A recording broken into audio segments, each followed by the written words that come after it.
Salom. Qanaqa yaxshimisiz? Ham mahallaning ko'chani boshlab yangi firma ochilibdi. Oyligi zo'r ekan. O'sha tanishing yo'qmi? Ha, u hamma harakat qilyapti, o'tga kirishga tanishi yo'q ekan. Kirmoqchimisiz? Ha, o'sha kirib olaylik deyotganda bekor yuribman-ku. Kirish uchun kompyuterni tushunish kerak. Kompyuterni men yaxshi tushunaman. Misol uchun Call of Duty, ya'ni GTA-ni qarab shunaqa o'ynayman, ko'pini yeb tashlayman deyman. İngliz tilini bilish kerak deyapti. İngliz tilini ham bilaman. Mana Rossiya aka Windows right being right side. Why do I up? Who I up to zo'r quick. Masalan, hind tilida gapirish mumkin. Nechese dakama hadasdan muhabbat qilib qo'yaman. Tushunadimi? Bu aytayotganingiz ular? Endi tushunmasa ham kinolarda ko'rganman, mana shunaqa gapirib qo'yaman deb. Endi bari o'qishga o'tib tanish bilish kirishingiz qiyin lekin. Endi o'shanga menda bir fikr bor-da. Qara tanishing yo'q bo'lsa, o'shaning oldida kirayotgan paytimda senga sekin guduk tashab qo'yaman. Menga, ha, 5 minut, 10 minut o'tgandan keyin menga telefon qilasan. Direktor oldida o'tirganda shunaqa maqtaganki, direktor o'zining joyini berib yuboradigan bo'lib qoldi.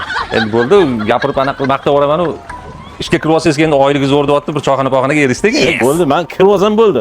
U yog'ini boplayman. Lekin choyxonangizdan chiqmasa bo'ldi. Ha, bo'ldi.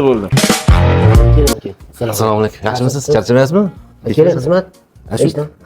Eshimga qaraganda firmaga ishchi olayotgan ekansiz shekilli.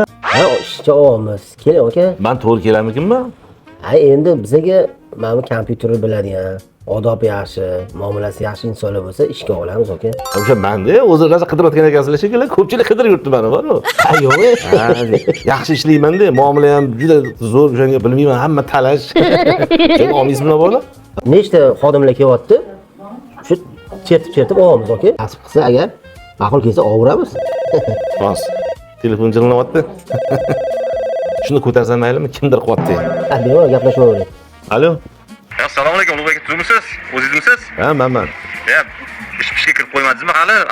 Endi hozir terga ishga kirmoqchi bo'ldim. Bitta firmaga keldim. Mana bitta bir yaxshi ish bor ekan. Ana bizda bir sinovdan o'tkazgandan keyin hamma ishchilarimiz, rahbarlarimiz hech qayerga bermasin, shu ishchini olinglar deb anaqa yotishibdi-da. Sizga boshqa ishga kirib qo'ymang. Oyligingizni ham siz aytgandek qilib, katta oylik bilan ishga oladigan bo'lyapmiz. Boshqa ishga kirib yurmang. Katta oylik bilan katta lavozimga qo'yishni reja qilyapmiz. Boshqa ishga kirib yurmang. Ha, bo'ldi. Mana shu ko'rincha agar o'xshamasa, men mayli sizlarga kirib ketaman. Boshqa ishga ishlang, aka, mana o'zimizning ish zo'r-da. Ko'rdingizmi? Hamma talab yotibdi mana. Qo'ylaygina. Lekin omadinglar bor ekan, qarang. Sizlarga nasib qilganim qarang. Ha, bo'ldi. O'zi qaysi firma ekan aka? Ha, bilmayman, bitta qaysidir firmasi bor. Mana. Qani? Bahodir aka emasmi? Endi ot yozilmagan. Tanimadim lekin. Mana yana shu quvvatli Bahodir aka mana. Ko'tarmasangiz ham bo'lardi. Gaplashib olavering aka. Alo. Ulug'bek qalay? Yedimi? Ana to'nka direktor ham rashi eshitib gaplarni o'zi og'ziga kelib qolgandir ishga. Endi bitta choyxonasizdan aka ishga kirib olgan bo'lsangiz. Direktorni yedirdikmi?